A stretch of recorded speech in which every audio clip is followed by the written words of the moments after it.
Minecraft Pocket Edition was the first version of Minecraft I had ever played or seen. Back when everyone had iPod Touches and Kindle Fires, Minecraft was all the rage. And with how complicated everything's gotten nowadays, I realized I wanted to go back to not only a simpler version of Minecraft, but also a simpler time in my life. I wanted to play Minecraft Pocket Edition again, and I'm not talking this Pocket Edition, no. I'm talking the old alpha versions, back when worlds were this tiny and you had to use a stone cutter to make stone things. Fortunately, an anonymous benefactor of mine lent me a totally legal .apk of MCPE. The only sitch was I would need an Android tablet to run this, and yeah, so I ended up ordering an old children's tablet off eBay, the Navi 2. Remember Navi? Yeah, they had commercials like this. Good morning, Redbird. Good morning, Redbird. And padded corners so I don't hurt myself.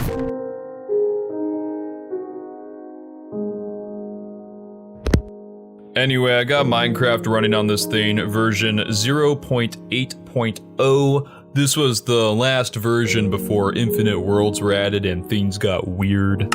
If you know, you know. So my goal here is to survive 100 in-game days to not only reminisce, but also to see just how well old Pocket Edition holds up today.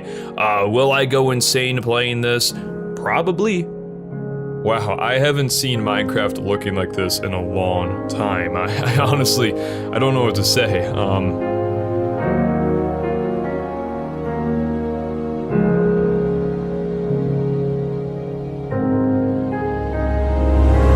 I made my way over to this tree and did just various first day things, you know. Look, this is what crafting used to look like. You feel old yet? Yeah, I do. Look, blue roses. I never understood why they were blue in this version. And with that, the sun began setting, which actually looks really pretty in this version. Old Pocket Edition had no reason to have this good of a lighting engine. I decided not to skip the first night because I'm not a wuss, and I wanted to see what fighting monsters would look like on this version. It's actually pretty easy. Tapping the screen to attack things is way more satisfying than I remember it being. Here's a little montage of me killing things.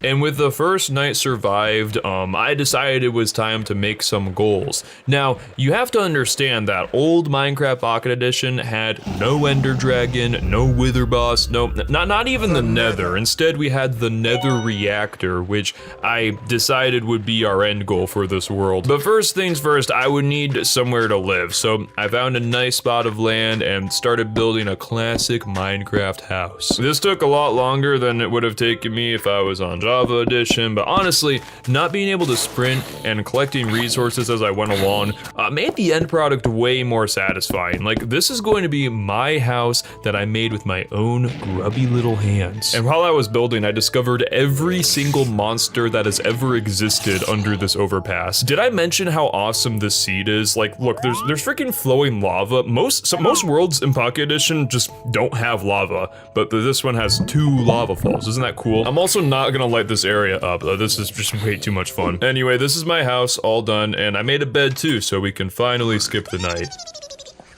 So now that I had my first taste of real estate, I decided I wanted to get rich. I would need at least 3 diamonds to craft the Nether Reactor core and 36 gold ingots to craft the blocks. So I started digging straight down. There aren't any caves in this version of Pocket Edition, so I don't have to worry about falling into lava. However, this means the only way to mine for diamonds and anything else in this version is to strip mine, which I already hate doing. And I swear to God, they made diamonds so much more rare in this version. I spent literal days just mining from one end of the world to the other, and guess how many diamonds I got? Put your answer in the comments down below, actually. I'll wait.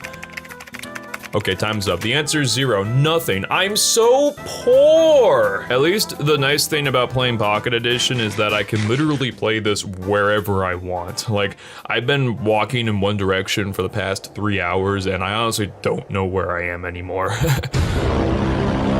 I was getting really sick and tired of mining, so I decided to do something else for the time being. I had so much cobblestone on me now, and I remembered seeing all those monsters underneath the mountain earlier, and I thought it'd be really fun to make a little mob grinder. So yeah, I would spend the next few days doing just that. I chose a pretty simple design, nothing you guys haven't seen before.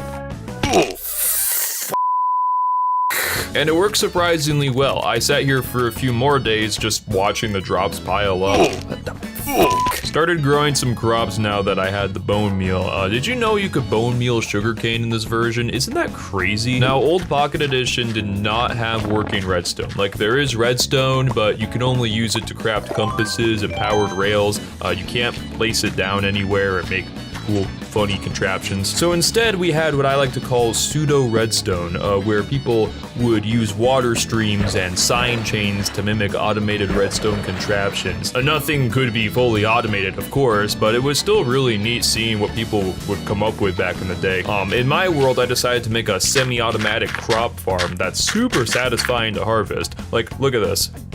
Isn't this cool? And of course, I decided to build most of this underwater. It looks really cool, but it took me 11 days, man. Okay, enough distractions. I really need to find diamonds. I spent a few more days in the mine and finally found what I was looking for. I don't think it has ever taken me this long to find diamonds. Steve even stopped by to congratulate me. Man, what a cool guy. Today I climbed this mountain. It was a lot of fun. 10 out of 10 climb would definitely mountain again.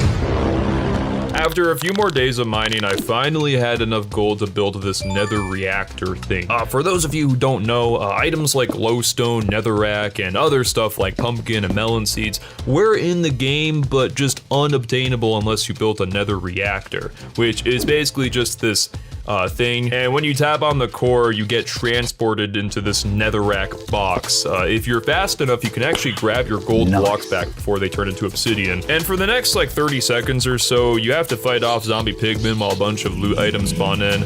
These guys are really no problem at all, and once it's all over, you're left with a big ass netherrack structure in your world, which honestly I think looks pretty sick. Pretty cool how Mojang back then came up with this really cool workaround for obtaining otherwise unobtainable items in your world. I really wish they'd bring something like this back into modern Minecraft, despite it not really having much of a purpose anymore. Speaking of purpose, it's day 50. And I feel like I have done pretty much everything I've set out to do so far, which was really fast actually. There isn't much of a progression system in Pocket Edition. I've built the only 2 farms that are really worth building, and I'm getting really cold out here. Yeah, but you know what, actually, I still wanted to get rich, so I did some mining off camera.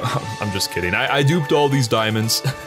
Yeah, so it turns out old Pocket Edition is still filled with dupe glitches, just as I remembered it being. Me and my friends used to do this all the time on the school bus. We thought we were so cool for having chests filled with diamonds. For those curious on how this is possible, it's actually pretty simple. You just put the items you want to dupe in a chest, save and exit your game. Then reload your world, take the items out of the chest and wait 15 seconds before quickly closing out of the app entirely. Reopen the app. If done correctly, you should spawn in with your items still in your inventory and your duped items waiting for you in the chest. It's just that easy, and in no time I became the richest man currently playing Minecraft Pocket Edition right now. I made a diamond pirate ship, an inverted pyramid, just really flexing my wealth on everyone. Check out this sick roller coaster.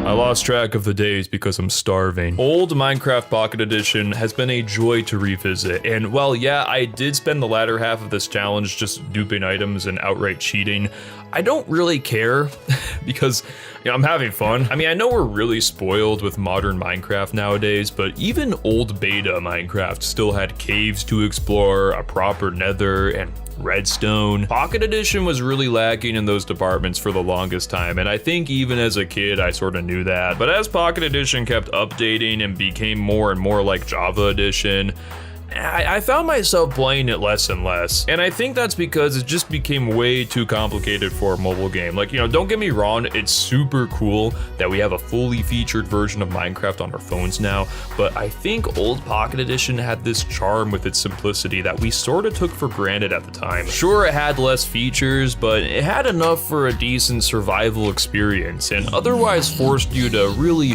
use your imagination and you know, sort of craft your own adventure. What a fucking bar. So yeah, let me know if there are any other versions of Minecraft you want me to look at. I did Minecraft Wii not too long ago. You should check that one out if you haven't yet. I just hope Steve doesn't get mad at me again for not finishing this 100 days challenge. I promised him I wouldn't do this again, but I'm really bad at keeping promises. Have you seen my upload schedule?